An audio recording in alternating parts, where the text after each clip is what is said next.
Welcome to Tools, Tech, and Gear. I'm Seth. I bought a 2023 Toyota Tacoma and I wanted to put a tonneau cover over the back. So I purchased the MX4 from Bakflip. I bought that on Amazon and about 2 days later it arrived, but it was for a Ford. Not gonna work. So I called up the technical support and they said, oh, our bad, we'll send you a new one. So about 2 weeks later, I got one for a Chevy and I called them back again and said, hey, this is not correct again. And there was 1 digit different on the model number between the Tacoma and the Chevy. So about 2 weeks later, again, I received the correct one, which I'm going to be installing today. Now I'm a little bit concerned because the email they sent me said, if you will send us some pictures of you drilling holes into the mistakes that we made and then throw them away. And I was like, ugh, that does not sound like a good idea for a YouTube video. So I will keep you updated in the description down below whether or not they want me to destroy these mistakes they made. I would rather either give them away or sell them to somebody at a great price than to see them fill up a landfill and be an environmental issue. So anyway, that's that. I've got the correct one now, I hope. So let's go ahead and get this installed. From what I've read, the only tools I need are a T30 bit, which is a star and it's size 30, and then an impact driver or a drill. So there we go. I hope that's all we'll need. I picked this up at my local hardware store for $2. So okay, let's go ahead and get this unboxed and see how well it installs.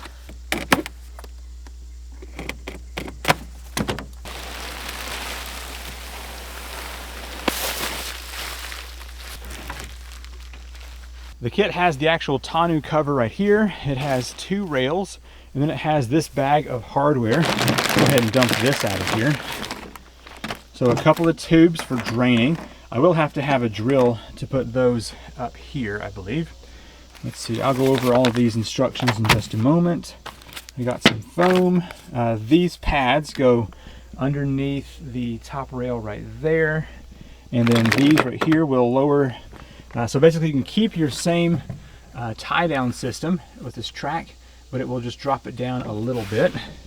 And then I got some extra foam pieces here and some other hardware, which I'll have to look into in just a bit. Step number 1 for us is to install these pieces of foam to prevent water from getting into this crack right here.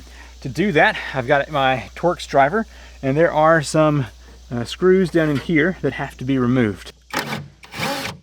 All right, I'm going to remove this foam piece from the backing and put this right here on the edge. Something like that. Definitely makes a good strong connection. And I can squish this back down in here and reattach those hardware. Next I have this foam strip, which is going to go on top of the cab bar here.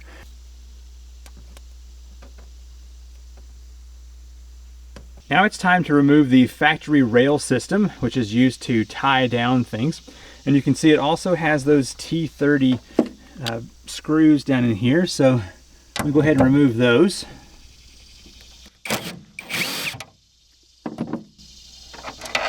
It's looking like maybe 4 of them on this right here. So I'm just going to get all of those out.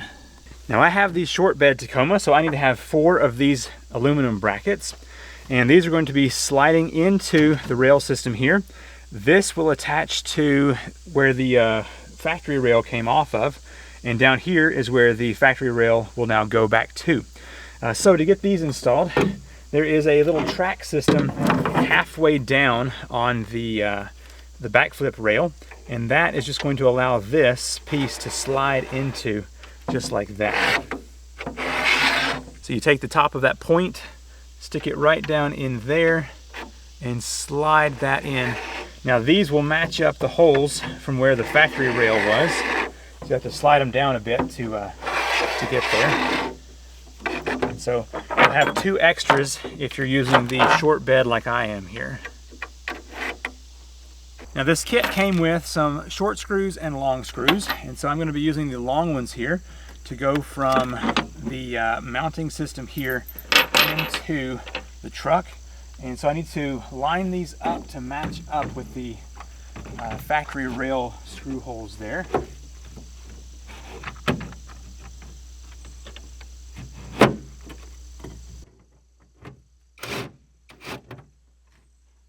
Lining these up properly can be a little bit of a challenge, but not too bad.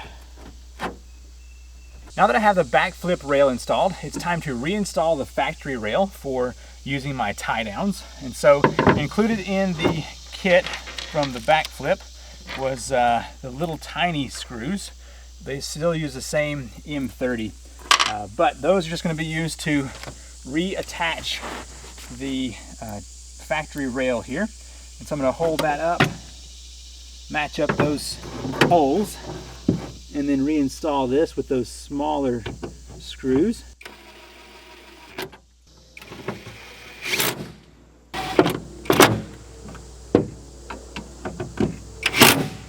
Now it's time to work on the actual tonneau cover here. I'm going to flip this over. Now you'll see right here, there are two holes, and that's where I'm going to be mounting the locking mechanism for whenever this is up against the back window. So I've got this piece here, and there are screws and also these little metal sleeves, not sure what they're called, but that will allow me to essentially get this attached here on this side. This is where the cab of the truck is going to be, and so the clip portion of this is going to face away from that.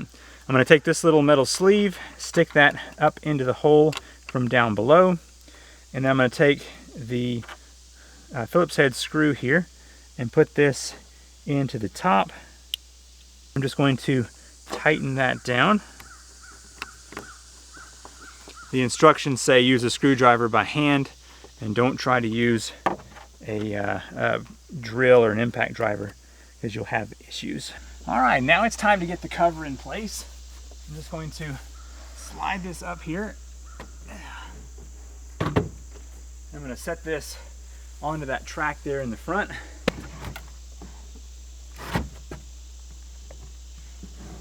All right, I was looking at this little sealant here, and if I were to try and close up the unit here, it's going to hit that and not make a good seal, as you can see right there. So I'm thinking that maybe, per the very vague instructions here, so here it just says install that weather strip, and over here it says more about the bed liner. So I'm assuming that what I've got is a bed liner, and I was just unaware of the terminology in here, and so that weather strip is not required. So let me go ahead and remove that real quick. I removed that weather strip. Let's try this again and see how it's going to do.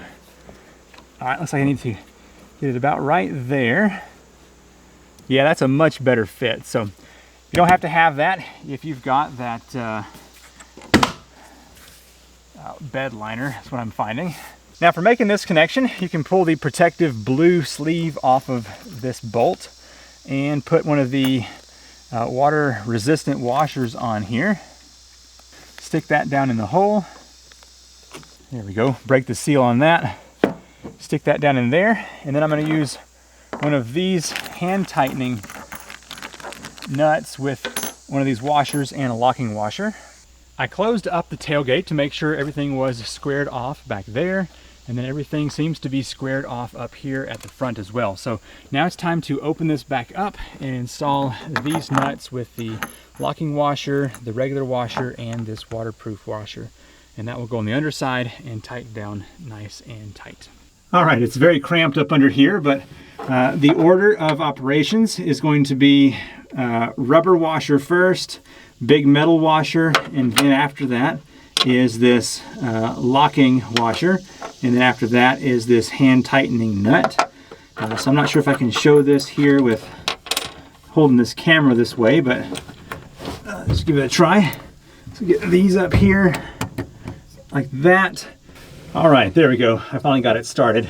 So I'm just going to tighten this down, and hopefully that rubber washer on the top will prevent that from spinning, and I can just hand tighten this.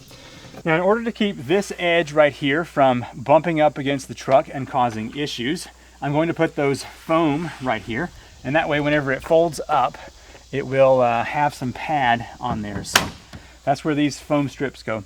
Now the foam strips say don't go within 1 inch of the edge, so I'm going to go over like 2 or 3 inches for the best pad on the side of the truck.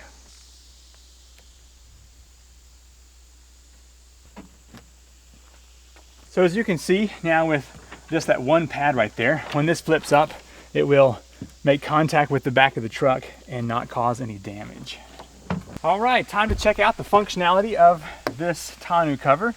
So in this position right here, I've got the little straps attached to the front up here, and that basically allows you to keep the, well, this little piece of foam here just came right off and seems to be no longer sticky whatsoever.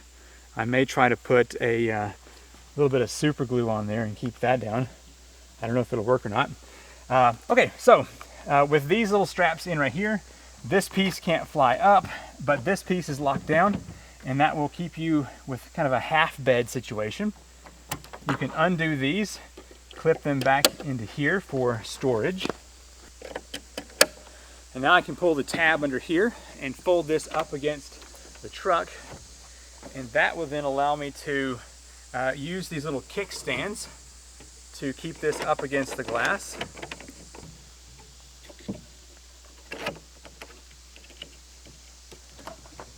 There we go. All right, so those kickstands just allow this to stay up against the glass and not blow back down if there's ever a strong wind. And those just operate by twisting this little hand tighten screw there, and you pull that out, tighten this back down, and then it has a place to clip into right there. Do that on both sides.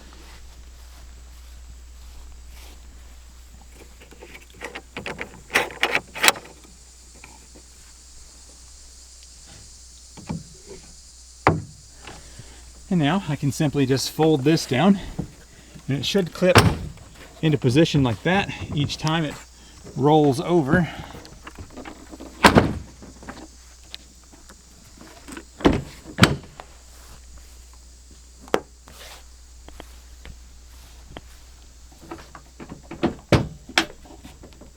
Here we go.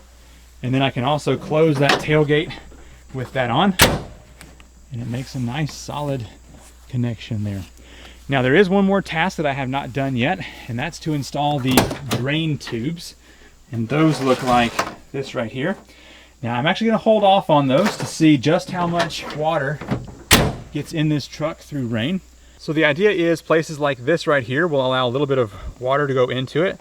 It hits that rail and then slides and goes into the drain plug into the interior.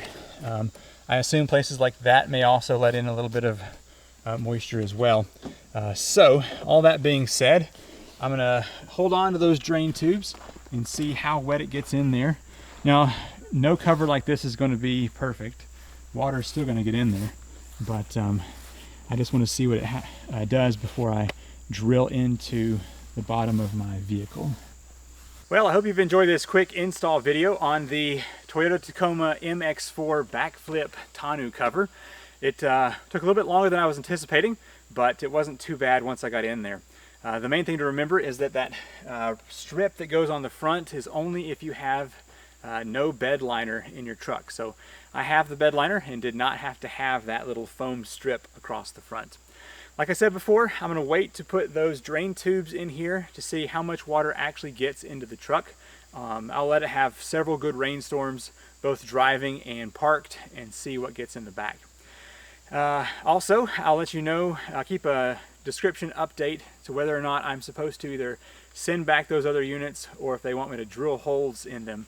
I'm going to push back on that pretty hard. Be sure to check out the link in the description down below where I purchased this. Hopefully you'll get yours first try and not second or third try like I did. Thank you so much for watching. I'm Seth with Tools, Tech, and Gear, and I will see you in the next video.